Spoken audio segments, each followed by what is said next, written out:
নমস্কার বন্ধুরা, মোমোস কিচেনে আপনাদেরকে স্বাগতম জানাই। আজকের পর্বে নতুন আরেকটি রেসিপি নিয়ে আবারও আপনাদের মাঝে চলে আসলাম। আজকের পর্বে তৈরি করে দেখাবো চিকেন দম বিরিয়ানি। চিকেন দিয়ে এই বিরিয়ানিটা রান্না করলে সময় অনেক কম লাগে, আর আজকের এই দম বিরিয়ানিটা দারুণ খেতে টেস্টি হয়েছে, আর সেই সাথে কালারটাও খুব সুন্দর এসেছে। দম বিরিয়ানি রান্না করার জন্য এখানে আমি 4 কাপ বাসমতি চাল নিয়েছি, এবং এই চালটাকে আমি এখন খুব ভালো করে ধুয়ে ভিজিয়ে রাখবো। আপনারা চাইলে বাসমতি চালের পরিবর্তে চিনি গুঁড়া চাল কিংবা অন্য কোনো সুগন্ধিযুক্ত চাল দিয়েও এই বিরিয়ানিটা রান্না করতে পারবেন। আমি এখানে চিকেনটা আগে থেকে কেটে ভালো করে ধুয়ে রেখেছি। এখানে 3 টেবিল চামচ আদা আর রসুন বাটা দিয়ে দিচ্ছি, স্বাদ মতো দিয়ে দিচ্ছি লবণ। এখানে দিয়ে দিচ্ছি লাল মরিচের গুঁড়া 1 চামচ, আর হাফ চা চামচ দিয়ে দিচ্ছি হলুদ গুঁড়ো, আর 1 কাপের মতো দিয়ে দিচ্ছি টক দই। এখানে আগে থেকে আমি 2টো পেঁয়াজ কুচি করে রেখেছিলাম, এগুলো দিয়ে দিচ্ছি।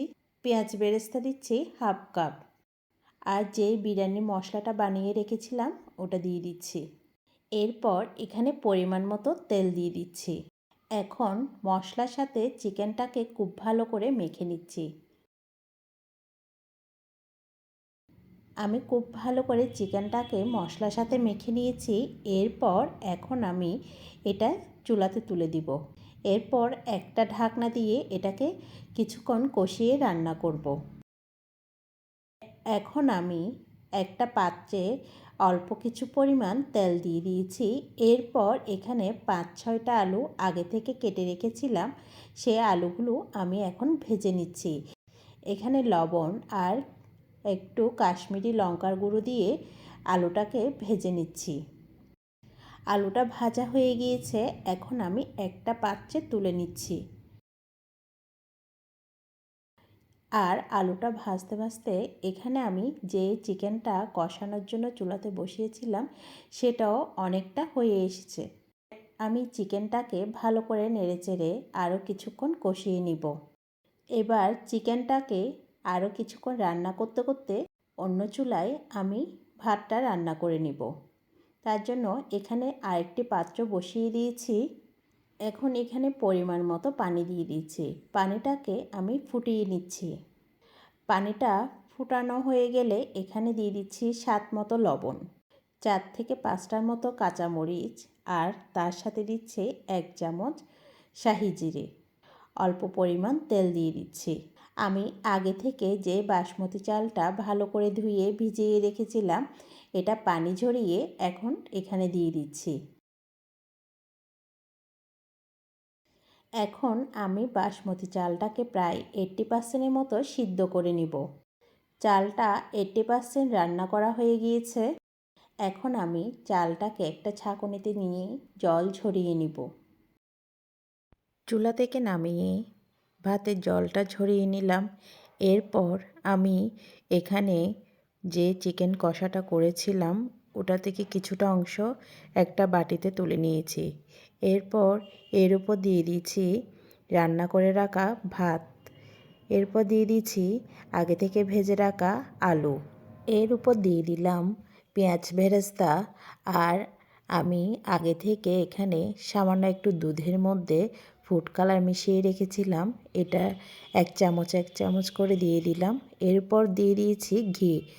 এরপর উপর থেকে সামান্য একটু ছড়িয়ে দিয়েছি বিরিয়ানির মশলা। এখানে আমি আগে অর্ধেকটা ভাত দিয়ে দিয়েছি, এরপর আবারও উপর থেকে ভাত দিয়ে দিচ্ছি। ভাত দিয়ে দেওয়ার পর আবারও আমি বাকি চিকেনটা দিয়ে দিচ্ছি। দিয়ে দেওয়ার পর সেম প্রসেসিংয়ে আমি আগের মতো ভেজে রাখা আলু এবং পেঁয়াজ বেরেস্তা দিয়ে দিচ্ছি। সামান্য একটু বিরিয়ানি মশলার গুঁড়ো দিয়ে দিচ্ছি। সামান্য একটু দিয়ে দিচ্ছি ঘি। এরপর এখানে আমি দিয়ে দিচ্ছি 1 কাপ তরল দুধ। উপর থেকে দিয়ে দিয়েছি ধনেপাতা কুচি। এরপর দম না যায় মতো আমি খুব ভালো করে একটা ঢাকা দিয়ে দিচ্ছি। এরপর ঢাকা দিয়ে একটা চুলাতে তাওয়া বসিয়ে দিয়েছি। এর উপর আমি বিরিয়ানির পাত্রটা বসিয়ে দিয়েছি। এরপর 10 মিনিটের জন্য এটা দমে রান্না করে নেব।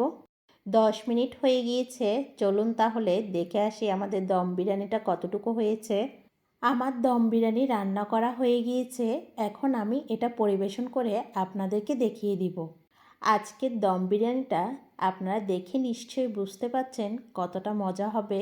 এটার কালারটা যেমন সুন্দর এসেছে, খেতেও কিন্তু দুর্দান্ত হয়েছে। এই রেসিপিটা আপনারা চাইলে মাটন দিয়েও রান্না করতে পারেন।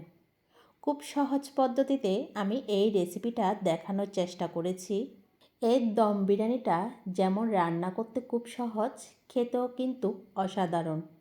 আজকের রেসিপিটা আপনাদের কেমন লেগেছে কমেন্ট করে জানাবেন। যদি ভালো লেগে থাকে তাহলে আমার চ্যানেলটি সাবস্ক্রাইব করবেন এবং পাশে বেল অল বাটনটি ক্লিক করে সাথে থাকবেন।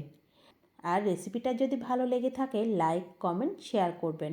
পরবর্তী রেসিপি দেখার আমন্ত্রণ জানিয়ে আজকের মতো এখানেই বিদায় নিচ্ছি। সবাই ভালো থাকবেন, সুস্থ থাকবেন।